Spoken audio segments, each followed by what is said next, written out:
Hello, everyone. It's Miss May, your Learning Center Specialist, and we are going to continue with our book, A Boy Called Bat, and it is written by Elana K. Harold, and we stopped on chapter 12, I believe, yes. And so Bat had spent the weekend with his father, and he didn't have a super great time because he wanted to be home with the baby kit, and he also had a long day at school, and now his mom was late picking him up. Um, and so they're on their way home, picking up their sister or his sister Janie, and then going home.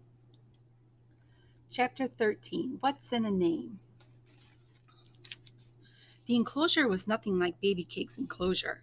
It was just a dog kennel, a smallish one, blue plastic with a handle on top and a black grate door that locked. But inside, Mom had made a nice nest out of old ripped up t-shirts. Did you use any of mine? Bat asked. I did, Mom said. I hope that's okay. It's better than okay, Bat answered. If the t-shirts still have my scent, then maybe the kit will bond with me. I don't think we could get your scent out of your t-shirts if we tried, Bat, said Janie. That's teasing, said Bat, but he was peering into the closure and didn't feel very upset. Did you use any of mine, Mom? Janie asked. No, Mom said. Don't worry.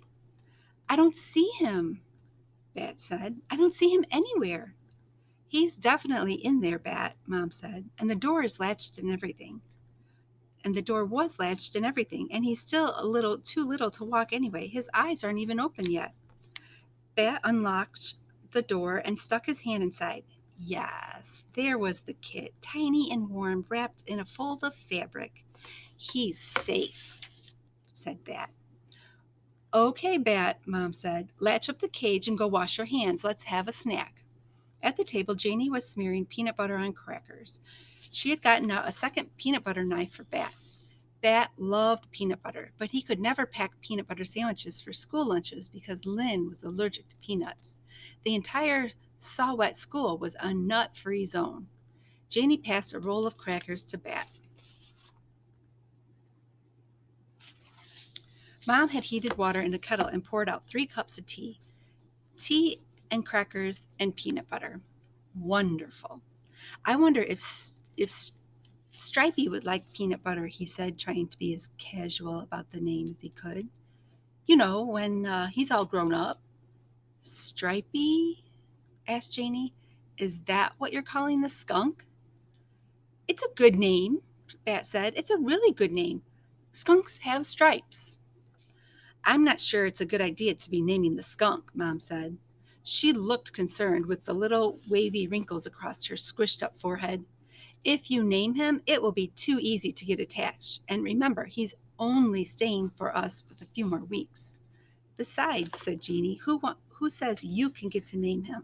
I bet I'll come up with a way better name than Stripey. No, you couldn't, said Bat, stabbing the knife into the peanut butter jar. Stripey is the best name for a skunk. You always want to give things dumb, obvious names, Janie said. Bet felt sharp, hot tears in his eyes. Do not, he whispered.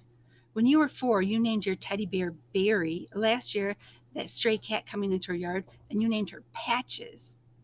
She was a calico, Bat said. Calicos look like they are covered in patches. Janie, said Mom, be nice. Oh, Bat doesn't mind, do you, Bat? Asked Janie. Of course Bat minded, but he didn't want Janie to know how much she had hurt his feelings. Well, what would you name the kid? He asked.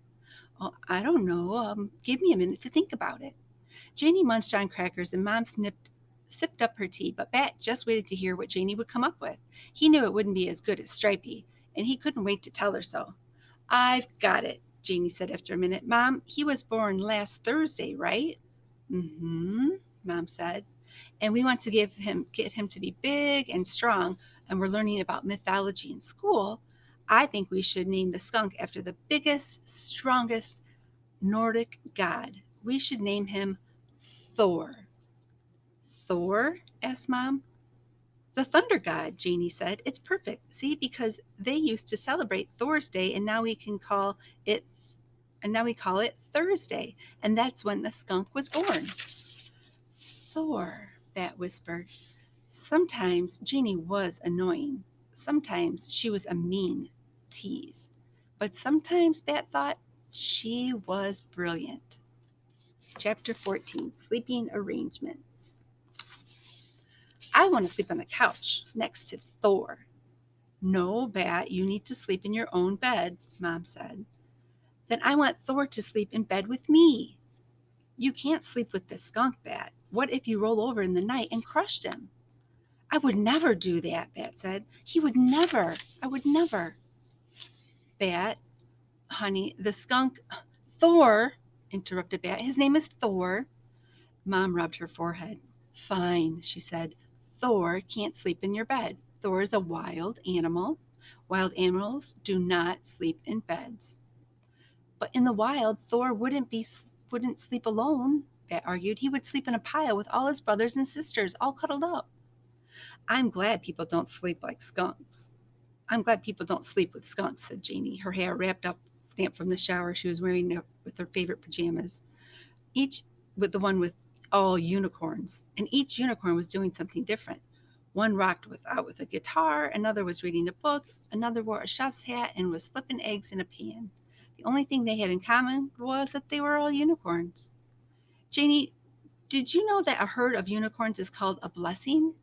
Bat asked. Yes, Bat, of course I know that. Every time I wear these pajamas, you tell me that.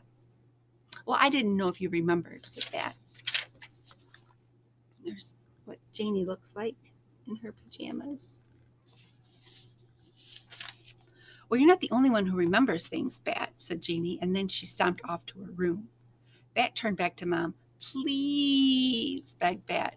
Nope, Mom said in her firm voice, but Bat knew Mom's firm voice. Sometimes if he pushed hard enough, he could change it into her soft voice, the one that let him have his way. I could be the one to feed him, and you could sleep all night, Bat said. You know I know how to do it.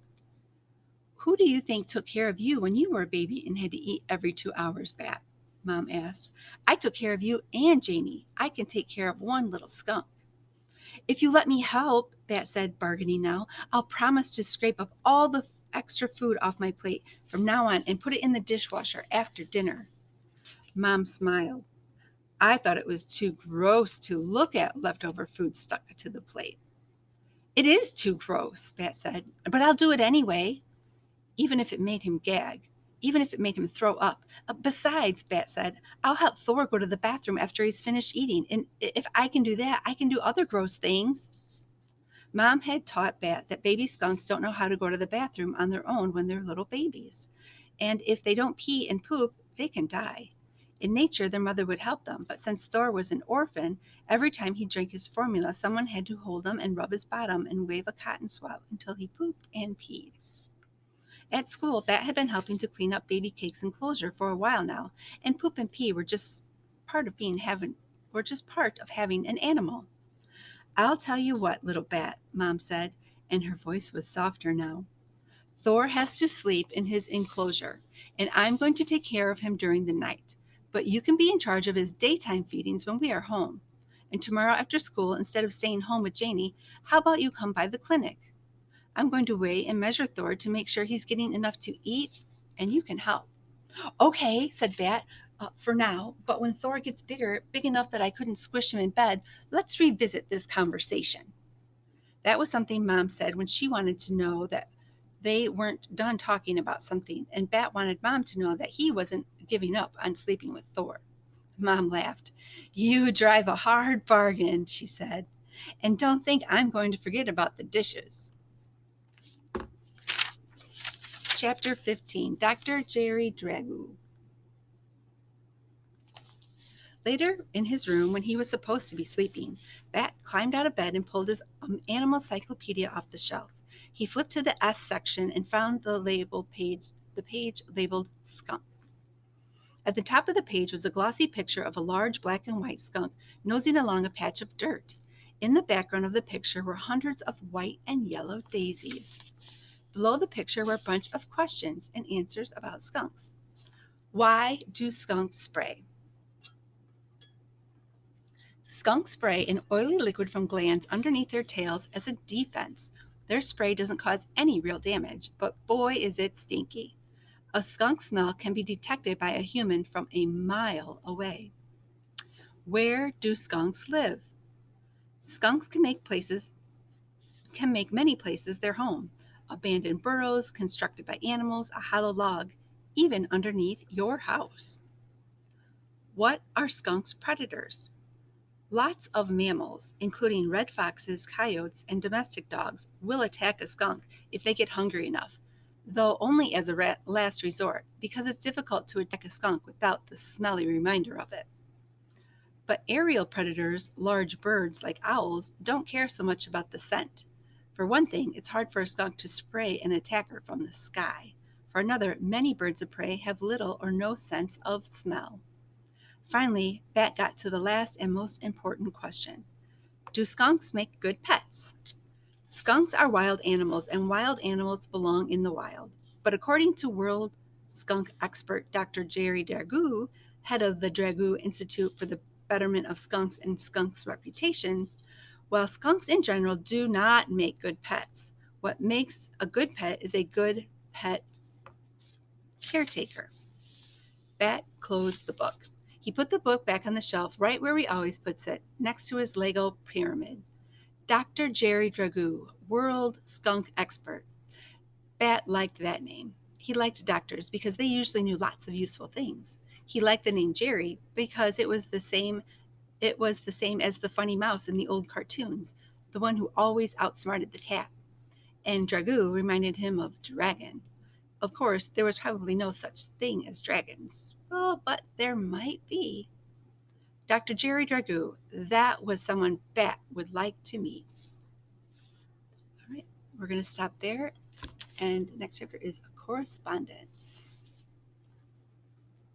Let's see, I wonder if he'll meet him. Hope you liked it. And we'll continue with chapter 16.